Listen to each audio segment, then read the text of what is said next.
Vande Bharat mission Bharat का ऐसा सबसे बड़ा मिशन और प्रोग्राम है जिसमें भारतीयों को बाकी देशों से वापस भारत लाया जा रहा है कोरोना वायरस की वजह से। हमारे साथ जुड़ रहे हैं भारत के राजदूत जो सऊदी अरेबिया में हैं, डॉक्टर औसफ सईद। सईद साहब बहुत-बहुत शुक्रिया आज तक के साथ जुड़ने के लिए। मेरा पहला सवाल आपके लिए ये है कि 60,000 ऐसे लोग हैं, ऐसे भारतीय हैं जो भारत वापस आना चाहते हैं। इसमें जो प्रक्रिया आप इस्तेमाल कर रहे हैं, जो आप सिलेक्शन प्रोसेस इस्तेमाल कर रहे हैं, वो क्या है? कैसे आपने वो लिस्ट तैयार किया और भारतीयों को वापस लाने की जो प्रक्रिया है, वो क्या है? देखिए, सबसे पहले तो एम्बेसी ने एक फॉर्म किया है, फॉर्म बनाया है। वो फॉर्म को हमारी वेबसाइट पे और सोशल मीडिया पे डाला हुआ है और तमाम जो एक्सपैट्रिएट्स है, वर्कर्स है, जो लोग यहाँ पर स्ट्रैंडेड है, जो फँसे हुए हैं किसी कारण, उनको हमने कहा कि आप रजिस्टर करिए वेबसाइट पे। और जब उन्होंने रजिस्टर किया, पिछले 4 दिनों से 5 दिनों से रजिस्ट्रेशन प्रोसेस चल रहा है, पहला हफ्ता है और इसमें अभी लगभग 60,000 लोग रजिस्टर कर चुके हैं। और इस बीच में ये वंदे भारत जो आपने कहा, जो फर्स्ट इवैक्यूएशन प्रोसेस अभी शुरू हुआ है और जिसमें 5 फ्लाइट सऊदी अरेबिया से जाएगी। सबसे पहली फ्लाइट परसों जाएगी, यानी कि 8 मई को जाएगी, फ्राइडे 8 मई। और उसके बाद फिर एक फ्लाइट जो है जाएगी दमाम में, फिर और बाकी फ्लाइट दूसरी जगह से, जिद्दा वगैरह से। तो हमने ये किया है कि जब इसमें ये सबसे कठिन काम हमारे लिए ये था कि उनको कैसे प्रायोरिटाइज़ किया जाए, क्योंकि 60,000 लोग हैं और ये पूरी फ्लाइट्स मिलाकर भी जो है 1,000 से कम ही लोग होंगे। तो सबसे जी। ज़्यादा, सबसे शिद्दतमंद जो लोग हैं, जो उनको ज़रूर ऐसी जो नीड है, जो इमीडिएटली उनको जाने की ज़रूरत है, तो वो जो है उसको देखते हुए कि उनकी नीड को देखते हुए हम लोगों ने ये लिस्ट तैयार की है। और उसका बेसिकली ये 3 चीज़ें, 4 चीज़ें हम उसमें देख रहे हैं। एक तो जो ओवरसीज़ वर्कर्स हैं, जिनके जॉब चले गए, उनके पास अब सैलरी नहीं है और उनको यहाँ पर कठिनाई हो रही है, वो एक सबसे पहली हुँ। कैटेगरी। दूसरी कैटेगरी है जो हेल्थ ग्राउंड पे, कई लोग ऐसे हैं जो विज़िटर वीज़ा पे आए हैं, किसी के पेरेंट्स आए हुए हैं, माँ-बाप है और यहाँ पर है और यहाँ उनकी दवाएँ खत्म हो गई और उनको जाना है। तो उन किसी का कुछ ऑपरेशन है। कई ऐसी नर्सेज़ हैं यहाँ पर जो यहाँ प्रेग्नेंट हो गई है और मतलब उनका इलाज चल रहा है, लेकिन अब एडवांस स्टेजेस में है, वो अपने माँ-बाप के पास जाना चाहती हैं। इस किस्म से कई चीज़ें हैं। और कुछ ऐसे भी हैं जो पिलग्रिम्स, जो उम्रा पिलग्रिम्स आए हुए थे, पिछले 2 महीने से यहाँ पर जी। स्ट्रैंडेड है, उनको भी जो है यहाँ से निकालना है। तो इस किस्म के जो मोस्ट एसेंशियल केसेस जो हम कह सकते हैं, उसको जो है उनकी ज़रूरत के हिसाब से वो लिस्ट बनाई गई है। हालाँकि लोगों में बहुत सारा जो है एक समझो बेचैनी है कि हम जल्द से जल्द पहुँचे जाएँ, और हम उनको बता रहे हैं कि भई अभी आप थोड़ा-सा इत्मीनान रखें और हम जल्द से जल्द कोशिश करेंगे आपको भेजने की। कहीं न कहीं ये आपको बहुत बड़े मुश्किल का सामना करना पड़ेगा कि काफ़ी ऐसे लोग होंगे जो ये सवाल पूछेंगे कि आखिर वो क्यों नहीं है इस लिस्ट में या फिर सेकंड लिस्ट में या फिर थर्ड लिस्ट में। 60,000 लोग हैं तो कहीं न कहीं आपको ये परेशानी का सामना ज़रूर करना पड़ेगा? नहीं, ये यकीनन ये सबसे बड़ा चैलेंज है, बिकॉज़ कई कॉल्स हमारे पास आ रही हैं, हंड्रेड्स ऑफ कॉल्स, जिसमें यही बोल रहे हैं कि हमें भेजिए, हमें भेजिए। तो एक मतलब के 24 घंटा हमारा स्टाफ लगा हुआ है और बाय रोटेशन रात-दिन काम कर रहे हैं। सबसे बात करके उनको एक तसल्ली दे रहे हैं बेसिकली कि भई देखिए, ये सबसे ज़्यादा ज़रूरतमंद लोग हैं जो अभी फ्लाइट्स में जा रहे हैं, उनको आपसे ज़्यादा ज़रूरत है। नेक्स्ट फ़ेज़ आपका आएगा, अभी आप यहाँ इत्मीनान से हैं, तो थोड़े दिन और सब्र कीजिए, ताकि नेक्स्ट फ्लाइट जब गवर्नमेंट की तरफ से जब आएगी, तब आपको भेजा जाएगा। डॉक्टर सईद, बस एयरलाइन्स या एयरक्राफ्ट्स के ज़रिए ही हो रहे हैं ये रिपैट्रिएशन या फिर आप इंडियन नेवी के जहाज़ भी यूज़ करने वाले हैं? जहाँ तक सऊदी अरेबिया का सवाल है, मैं नहीं समझता कि इंडियन नेवी के कोई जहाज़ यहाँ आ रहे हैं अभी तक।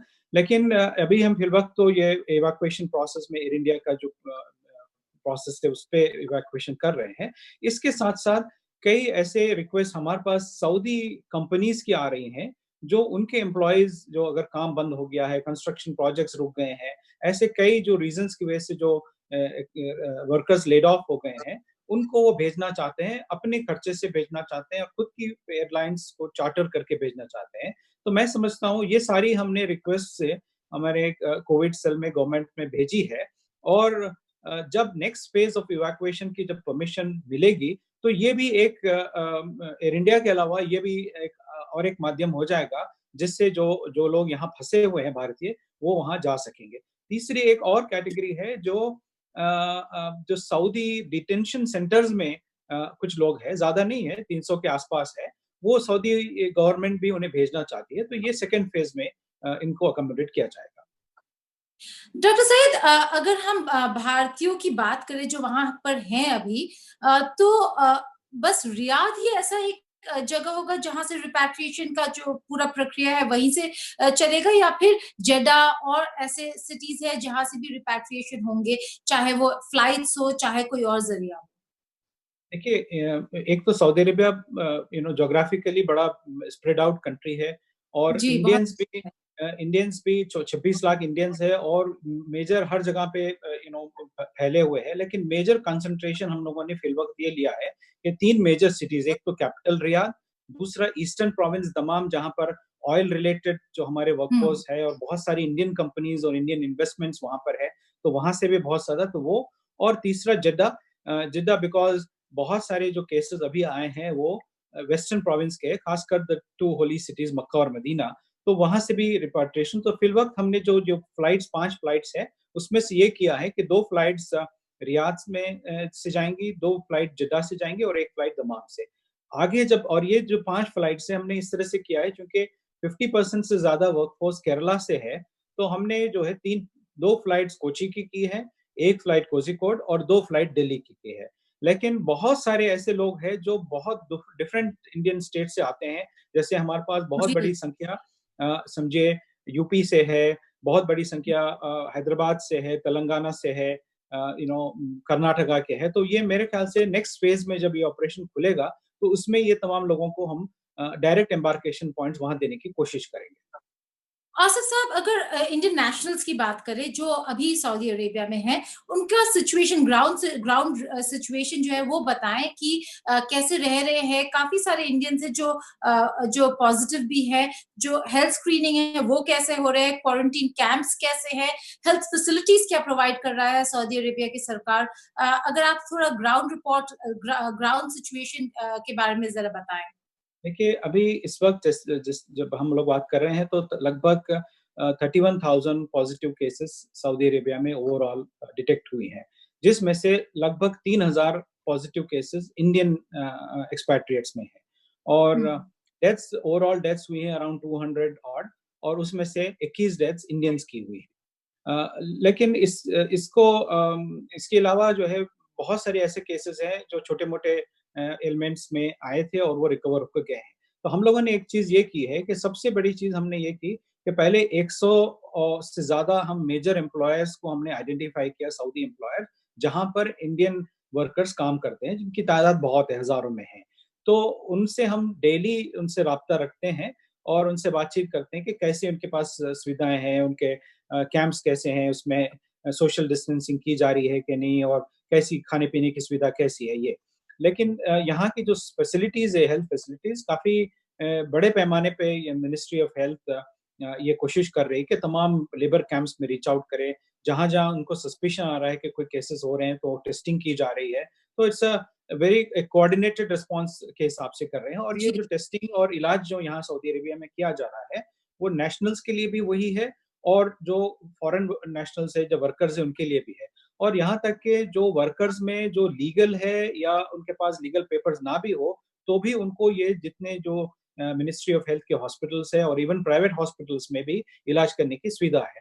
और जहाँ उनको अगर कुछ डिफिकल्टी होती है, तो वो हमारी हेल्पलाइन पर वो हमसे राब्ता कर रहे हैं और हमसे कह रहे हैं कि ये डिफिकल्टी है, तो हम लोग, हमारा एक डॉक्टर्स का ग्रुप हमने कायम किया है, इंडियन डॉक्टर्स का एक ग्रुप है, वॉलंटरी ग्रुप, उनके थ्रू हम रीच आउट करते हैं। और जहाँ-जहाँ अगर ऐसी डिफिकल्टी हो रही है, कहीं पर एम्बुलेंस का आने में देर हो रही है या कुछ है, तो हम सऊदी मिनिस्ट्री ऑफ हेल्थ से डायरेक्टली बातचीत करके इनको जो है सुविधा मुहैया कर रहे हैं। जी, सईद साहब, बस आखिर 2 सवाल।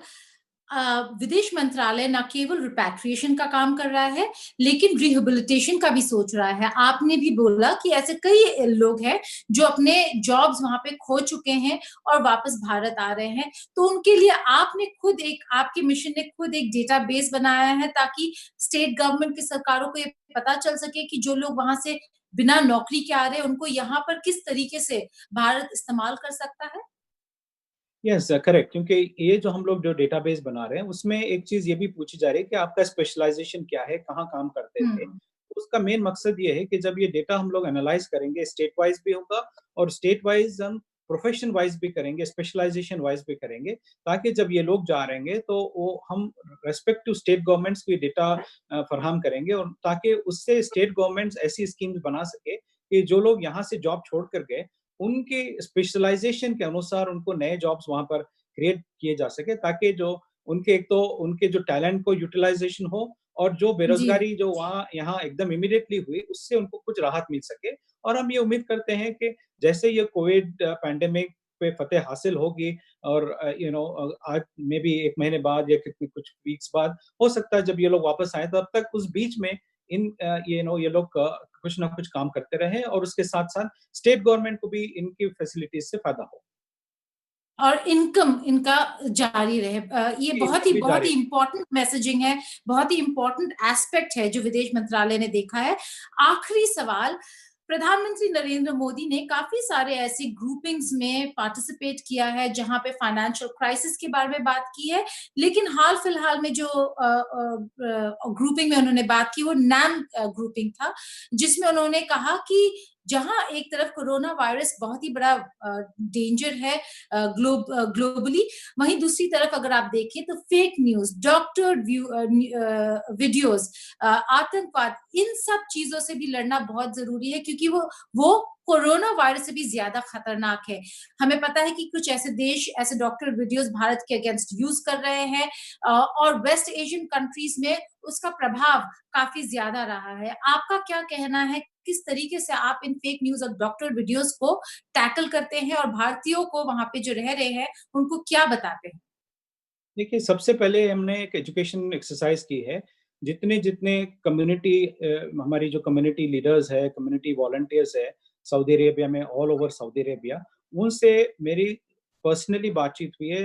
तकरीबन 16-17 यहाँ की जो सिटीज़ है, वहाँ के लोगों से इंडियंस से मैं बात कर रहा हूँ, वीडियो कॉन्फ्रेंसिंग से। सबसे पहले हमने ये कहा कि भई, जितनी फेक न्यूज़ आ रही है या जितने इस तरह की कोई रूमर्स है, उस पे ध्यान ना दें और उसको बिलीव ना करें, उसको इंडिस्क्रिमिनेटली फॉरवर्ड ना करें और कोई अगर आपको उकसाना चाहे किसी पॉइंट पे या फेक न्यूज़ डालकर, तो आप उसका जवाब उस पे ना दें सोशल मीडिया पे और बेसिकली पेशेंट रहे। अगर कोई ऐसी चीज़ है, तो हमें इत्तला करें ताकि हम उससे सऊदी अथॉरिटीज़ को बताएँ कि ऐसी-ऐसी चीज़ हो रही है।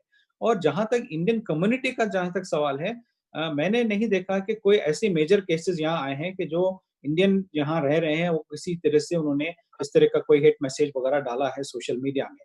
एक-आध ऐसा कोई केस आया है, लेकिन वो कोई ऐसा मेजर कोई केस नहीं है। 1-2 और केसेज़ रिपोर्ट हुए थे, वो भी हमारी इन्वेस्टिगेशन पे पता चला कि वो लोग कई ज़माना पहले इंडिया चले गए, उनके अकाउंट्स भी हैक्ड हो गए। तो इस तरीके से जो आप कह रही हैं कि बहुत सारे एक एक लगता है कि एक वेस्टेड इंटरेस्ट, एक कैंपेन टाइप का किसी ने लगाया हुआ है कि इस तरह की इधर-उधर से न्यूज़ को लिए तोड़-मोड़ कर उसको इंडियंस के नाम पर डालें और बहुत सारे इस तरह से कर रहे हैं कि एक स्क्रीनशॉट लेकर उसको फॉरवर्ड कर रहे हैं, ताकि जी, स्क्रीनशॉट में पता नहीं होता है कि ये सही है या फिर मॉर्फ फोटो है या किस तरह से डॉक्टरेट किया गया है।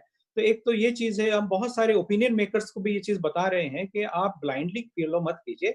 इंडिया एक ऐसा प्राचीन देश है, 5000 से साल से ज़्यादा उसकी संस्कृति है और अनेकता में एकता एक हमारी जो स्ट्रेंथ है, यूनिटी इन डाइवर्सिटी, इसको हम कहते हैं और दुनिया के जितने तमाम रिलिजन्स हैं, वो इंडिया में मौजूद है, चाहे जो भी आप देख लें। चाहे हमने कहा भाई इस्लाम में भी आप देखिए, तमाम इस्लाम के जितने भी डिफरेंट डिफरेंट बिलीव्स है, शिया, सुन्नीस जो भी सब है, क्रिश्चियनिटी के सारे हुँ। डियोसेस है, तो इतनी डाइवर्सिटी इंडिया में है और ये डाइवर्सिटी से हम पैदा हुए, बड़े हुए और सेंचुरीज़ चली है। तो India values it's composite culture. तो इस तरह से हम ये छोटी-छोटी चीज़ों को एक पैमाना ना बनाए और एक कंट्री को ना जज करे, और इस तरह के जो लोग यूज़ करना चाहते हैं ऐसी चीज़ों को इंडिया के खिलाफ और भारतीयों के खिलाफ, उनसे गुरेज़ करे, उनसे परहेज़ करे, ज़रा चौकन्ना रहे। इस अहम मैसेजिंग के साथ हम आपसे अलविदा लेते हैं। बहुत-बहुत शुक्रिया आज तक के साथ जुड़ने के लिए।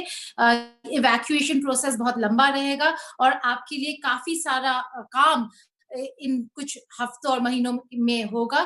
तो best of luck and best wishes to you doctor Ausaf Saeed. हमारे साथ जुड़ने के लिए बहुत-बहुत शुक्रिया।